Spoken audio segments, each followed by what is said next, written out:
انك مفخرة عز وهبة، يمه تركية عريبة السلايل، تستحق المدح وحروف العذيبة، يا الأميرة الفارقة بين المثايل، يا الغلا والمدح من وين ابتدي به، لجمالك أو طبوعك والخصايل، فيك زين الحور وأوصافك عجيبة، مرة أصيلة من نسل الأصايل، بنت شيخ قرمي حلل الصعيبة، من قبيله ترتقي في كل طايل، يا الغلا والمدح من وين ابتدي به،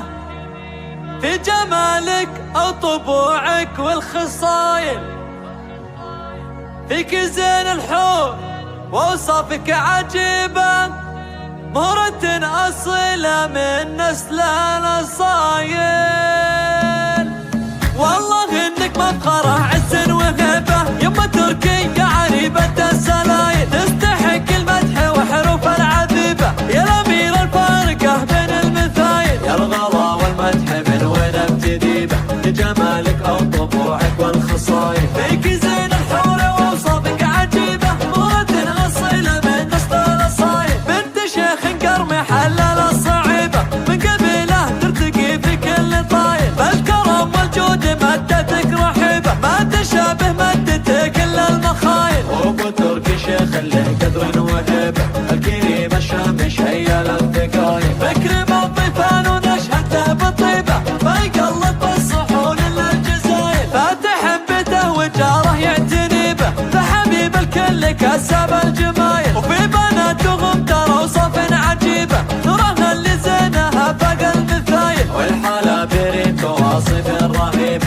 والدلع من الجمالها هوايل، فيك زين الحور ووصفك عجيبة، مرة أصيلة من نسل الأصايل، والله إنك مفخرة عز وهبة، يمه تركية عريبة السلايل، تستحق المدح وحروف العذيبة، يا الأميرة الفارقة بين المثايل، يا الغلا والمدح من وين ابتدي به، لجمالك أو طبوعك والخصايل، فيك زين الحور وأوصافك عجيبة، مرة أصيلة من نسل الأصايل، بنت شيخ قرمي حلل الصعيبة، من قبيله ترتقي في كل طايل، فالكرم والجود مدتك رحيبة، ما تشابه مدتك إلا المخايل، وابو تركي شيخ له قدر وهيبة، الكريم الشام شيل الثقايل، فكر بالطيفان ونشهد له بالطيبة، ما يقلب بالصحون إلا الجزايل، فاتح بيته وجاره يعتني به، فحبيب الكل كسب الجمايل، وفي بناتهم ترى وصف عجيبة،